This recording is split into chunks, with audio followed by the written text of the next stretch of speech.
Assalamualaikum warahmatullahi wabarakatuh. Perlu ditekankan sekali lagi buat teman-teman yang ingin beli AC, yang nanya tentang Mas merek apa yang bagus. Sekali lagi, merek itu tergantung teman-teman. Tergantung apa? Tergantung budget kalian masing-masing. Ada yang mereknya standar, harganya murah. Ada yang mereknya bagus, harganya mahal. Ada juga yang kualitasnya bagus, harganya murah. Itu tergantung dari budget kalian masing-masing. Untuk merek-merek yang saya rekomendasikan antara lain ya, intinya sih dari merek-merek ini yaitu saya kasih rekomendasi merek-merek yang sudah banyak beredar di pasaran teman-teman.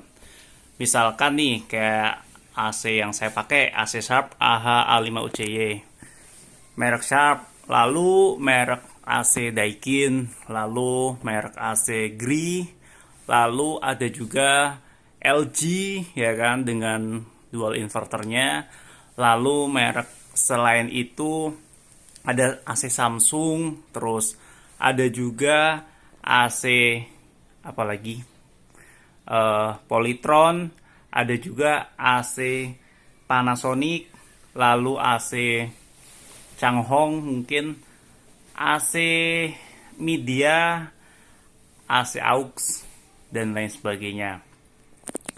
Jadi merek-merek tersebut adalah merek-merek yang sekiranya banyak beredar di pasaran. Kalau mau dijelaskan lebih detail lagi, banyak banget teman-teman merek-mereknya. Tapi kalau untuk merek, ya kembali lagi ke selera kalian masing-masing ya. Yang wajib kalian ketahui sebelum beli AC itu nggak cuma mereknya, nggak cuma harganya.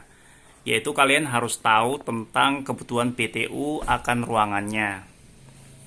Oke, BTU apa? BTU itu satuan British Thermal Unit gitu kalau nggak salah teman-teman namanya. Jadi di dalam AC ini misalkan AC setengah PK punya tingkat BTU yaitu 5000 umumnya.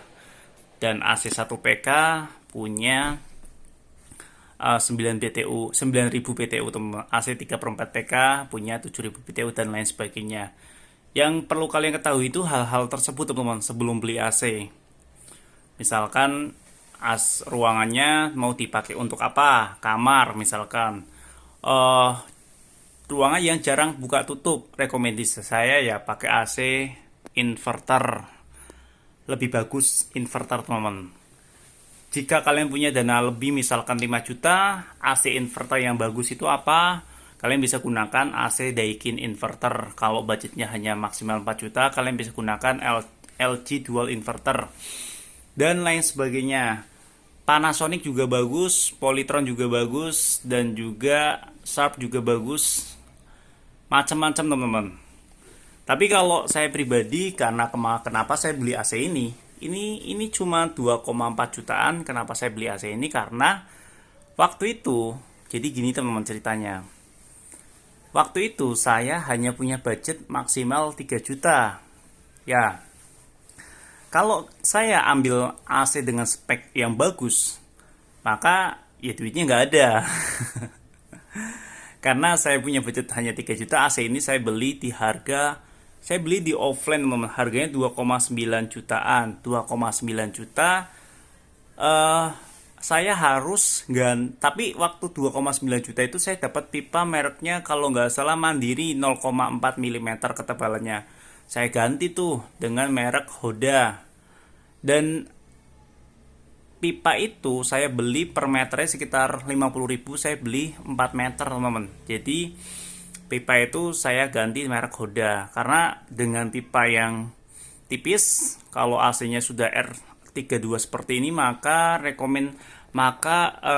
resiko untuk bocornya freon itu jadi lebih gede. Karena R32 wajib pakai AC yang tebal ya, minimal 0,6 mm. Oke, setelah itu bayar ke tokonya 2,9 jutaan. Nah, sudah termasuk pasang teman-teman. Tapi setelah di plus sama pipa itu jadilah 3,1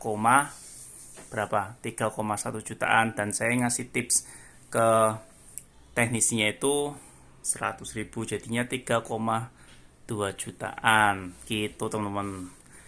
Dan AC ini sudah berumur sekitar berapa nih? Sekitar saya pasang di 2018, sekitar 4 tahun setengah, hampir 5 tahun teman-teman. 2018 awal ini masih oke sih, selama ini gak ada masalah. Paling sekedar hanya kotor, netes air itu. Ini juga udah mulai, terakhir servis saya suci itu 4 bulan yang lalu ya. Ini paling mungkin besok kalau libur saya bersihkan lagi. Nggak usah repot-repot aja, kalau kalian pengen bersihkan sendiri ya monggo silakan. Kalau saya karena memang waktunya nggak punya waktu yang over, yang banyak waktu luang, saya sok sibuk setilang kayak gitulah. Maka saya panggil teknisi tetangga saya aja, sekalian berbagi rezeki gitu teman-teman. Oke, kira-kira seperti itu kisah saya dalam membeli AC ini. Kalau saya punya budget lebih, misalkan saya punya duit 10 juta, ya mungkin nggak hanya AC ini yang akan saya beli.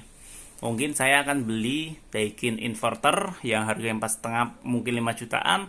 Atau saya beli, kalau duit saya sultan nggak ada serinya, ya akan saya beli AC Daikin Urusara teman-teman. Harganya 32 juta. Tapi ya disesuaikan aja lah sama kebutuhan kita teman-teman.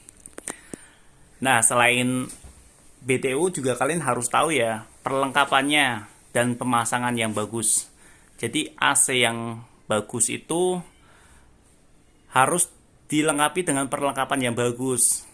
Perlengkapan pendukung ya, misalkan kayak pipa ya kan, terus kabelnya, lalu ada bracketnya, dan juga lain-lain. Selain itu pemasangan juga harus benar teman-teman. Pemasangan misalkan posisi indoornya ini di mana ya kan, jarak plafon ke indoor berapa sentimeter, lalu pemasangan pipanya sekiranya masuknya lubang yang mana, terus pipanya itu panjangnya berapa, penempatan outdoornya di mana, lebih tinggi dari indoor atau outdoor, dan lain sebagainya. Itu harus benar teman-teman. Yang paling penting AC itu wajib divakum. Kalau nggak divakum resikonya akan kurang dingin. Contohnya AC saya ini nggak divakum teman-teman. Kenapa nggak divakum? Karena saya nggak tahu waktu itu. Jadi karena sekarang saya sudah tahu, maka ya udah biarin aja. Kalau mau vakum ulang soalnya bayar lagi teman-teman. Keluarin duit lagi. Nanti kalau ada rezeki kita beli AC baru lagi aja. Karena AC-AC zaman sekarang sudah lah harganya cukup terjangkau lah, 2,5 juta. Ini cuma 2,4 juta teman-teman. Kalau kalian mau beli online silakan klik aja link yang ada di bawah deskripsi video ini. Harganya 2,4 jutaan saya sudah pilihkan di toko tersebut. Kalau untuk jasa pasang mungkin 200.000 sampai 300.000-an. Ya tergantung daerah masing-masing, tapi ya mungkin ada sampai 500.000, tergantung tingkat kesulitannya juga pemasangannya. Dan satu lagi buat teman-teman yang ingin tanya-tanya seputar AC, silakan kalian bisa join grup Telegram saya, linknya ada di bawah deskripsi video ini. Cukup sekian video kali ini. Wassalamualaikum warahmatullahi wabarakatuh.